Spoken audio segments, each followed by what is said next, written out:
She's a heartbeat away from leading the nation, but her staffers say, here's my resignation. Yep, they're just too embarrassed to keep working for Kamala Harris. With her approval ratings so in the toilet, you'd need Roto-Rooter to find them. She's losing one more high-profile staffer. But that's what happens when you're known as Joe Biden's number 2. Simone.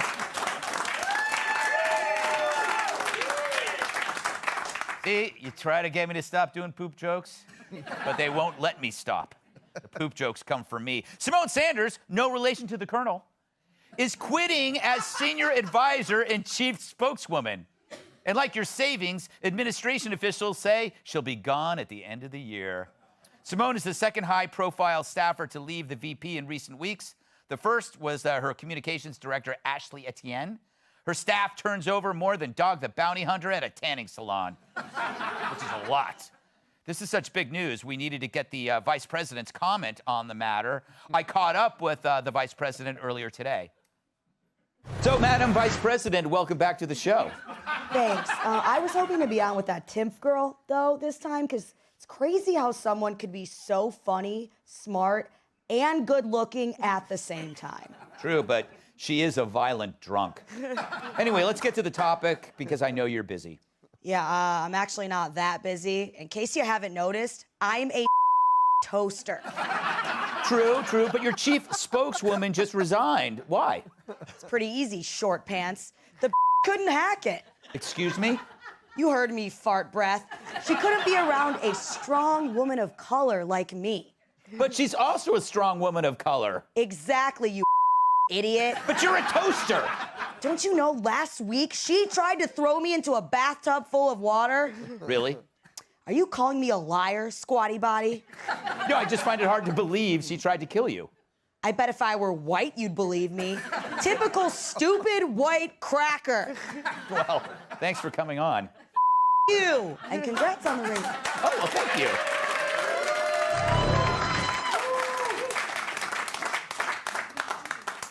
You know, Kat, that's an amazing job.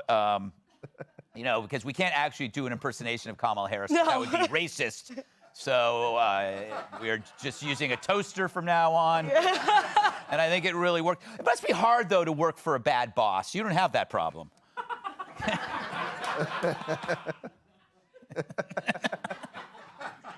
I think it would be hard to be a spokesperson in general. Yes. I would never want to be a spokesperson. I would like to have a spokesperson. Yes. Like, you know, you do something bad. Yeah. Just call them up. Like, hey, spokesperson, what are you going to do about it? Yes.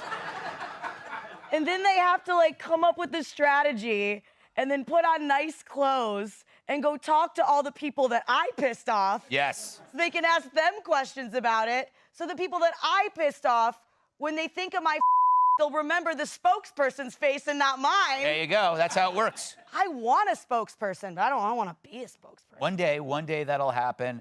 Loftus, can you blame them for jumping ship? What if it's them and not her? What if Sanders leaves and suddenly she gets better, like Kamala gets better? That's not going to happen. Okay. There's like zero chance. It'll just be like the next person will get sick and tired of Kamala Harris. No one likes this chick. Like, no one wants to be around her. It's like if politics was a potluck dinner, she's that nasty dish that no one wants to eat. But someone keeps bringing it. Someone keeps showing up. That's a very interesting analogy that you have brought. I would have said, like, if she were a fashion plate, she would be your jacket. No, because the jacket's cool. And people love the jacket. It looks visibly dirty. It looks visibly dirty. I think that's how you know it's working. I think you slept in it. Yeah. That's how you break it in. It's like a baseball glove. You put it under your pillow, you sleep with this and a couple fifths of Jack Daniels. There you go. Thank you, by the way.